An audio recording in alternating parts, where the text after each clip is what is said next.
For strategic alliance development, this refers to increasing the firm's key or strategic suppliers' capabilities, and the benefits are market penetration, access to new technologies and knowledge, and higher return on investment. A strategic alliance is an arrangement between two companies that have decided to share resources to undertake a specific mutually beneficial project. So also, a strategic alliance agreement could help a company to develop a more effective process. So in the future, as we will see more hotel and restaurant companies establishing strategic alliances, it is no longer financially feasible for a hotel restaurant to be operated as just as a support function to hotels' lodging operations. So the hotel restaurant must now be viewed as a selling point to generate increased room and restaurant revenues. So the hotel restaurant must be managed as its own profit center, where the goal is to maximize overall property profits. So for the entire property to become profitable, the restaurant concepts and the hotel market's position must complement each other. And to put it in another way, in today's competitive business environment, the hotel restaurant cannot and should not try to be all things to all or to do all things to all people. So in order to achieve a competitive advantage, hotel companies must consider operating a franchise restaurant or leasing space within the hotel or to a restaurant company. And in doing so, it may improve customer perception and value, and as a result, it will increase the overall profitability of the property.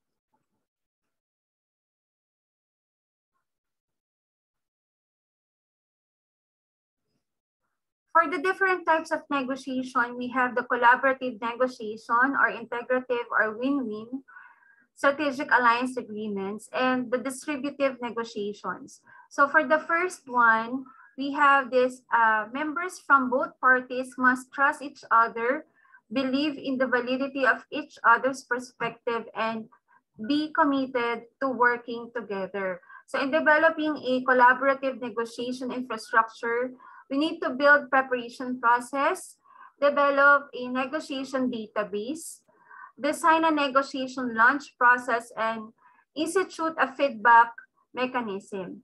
And for the other type of negotiation, we have the distributive negotiation, in which this favors primarily on one side's interest.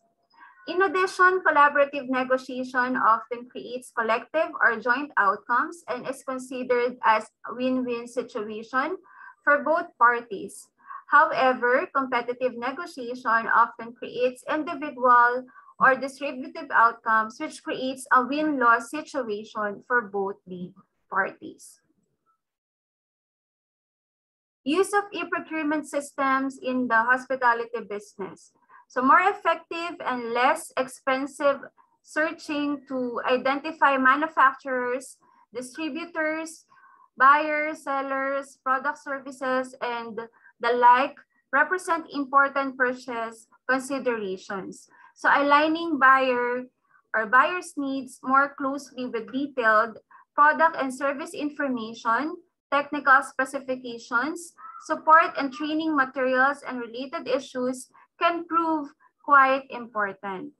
Similarly, the ability to transfer data and enabling current pricing, product availability, new product announcements, and accurate inventory status and other information is critical on the effective set of purchasing procedures. So a properly managed supply chain operations and control overspend can play a large part in a company's ability to deliver and to satisfy its customer base. There are few industries for which this is true, as in the hospitality industry. Millions of guests are served by hospitality companies each year, and the amount of goods and services that must be produced to sustain operations is enormous. Hospitality customers depend on a variety of goods to maintain their daily lifestyle while traveling. And if these procurement processes are mismanaged, it directly affects the customers. So hospitality companies can quickly lose considerable revenue and creditability if spend and the supply chain are not run efficiently. So one way for a hospitality company to control both cost and supply chain operations in the back office is to implement an electronic procurement or e-procurement platform. So these solutions can help companies to coordinate and spend across multiple locations and departments.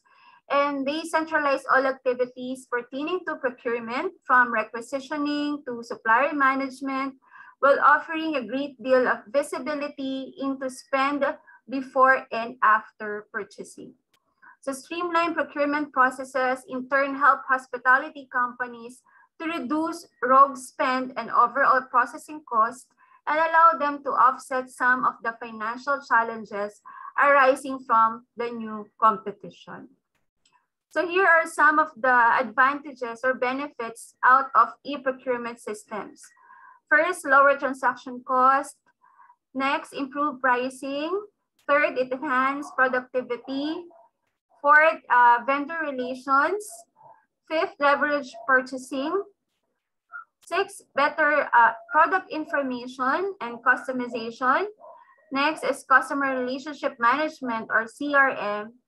9 is no infrastructure cost. And lastly is for future negotiations. So in terms of the leverage purchasing, so when we see leverage, it deals with work on similar tasks in blocks, or in a point of view of time leverage is achieving the biggest result with the least amount of effort. So e-procurement system really helps with this kind of concept. And of course, e-procurement system have perceived disadvantages. So first is culture shock. So as in the case with almost every digital information or transformation, adopting e-procurement solutions brings a culture shock due to the perceived limitations of the software and the corporate reluctance to incorporate new processing models. Next is integration challenges. So with this, incomplete understanding of the goals and lack of planning brings significant implementation and functionality challenges to adopting the chosen e-procurement software. So that's it for the discussion of the topic, ethical sourcing. Thank you very much and stay safe, everyone.